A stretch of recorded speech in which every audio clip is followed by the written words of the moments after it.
நெல்லை மாவட்டம் பாளையங்கோட்டையில் பேருந்து சக்கரத்தில் சிக்கி இளைஞர் ஒருவர் உயிரிழந்திருக்கிறார். அந்த காட்சிகளை பார்த்து வருகிறோம். கூடுதல் விவரங்களோடு இணைகிறார் செய்தியாளர் ராமசுப்பிரமணியம். வணக்கம். இந்த விபத்து குறித்த விவரங்களை பதிவு பண்ணலாம்.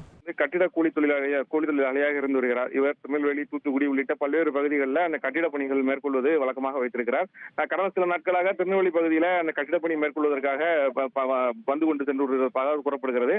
இந்த நிலையில் இன்றைய தினம் தூத்துக்குடி மாவட்டம் திரேஸ்புரத்திலிருந்து பேருந்து மூலம் திருநெல்வேலி வந்து அங்கிருந்து பாளையங்கோட்டை பேருந்து நிலையம் வழியாக அவர் வேலை செய்யும் இடத்திற்கு சென்ற போது திருநெல்வேலி டவுன் பகுதியிலிருந்து பாளையங்கோட்டை பேருந்து நிலையத்திற்கு வந்த ஒரு தனியார் பேருந்து அவர் மீது மோதிய விபத்து ஏற்பட்டது.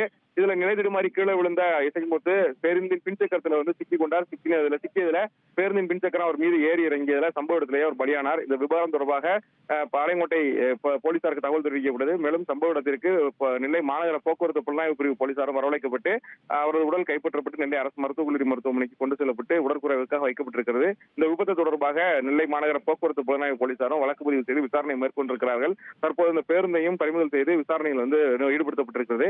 இன்னும் அந்த பகுதியில் வந்து பரபரப்பான சூழல், அதாவது நாள்தோறும் அதிகமான மக்கள் வந்து கொண்டிருக்கிறார்கள். அந்த பகுதி வந்து ஒரு பரபரப்பான சூழலே நிலவி வருகிறது.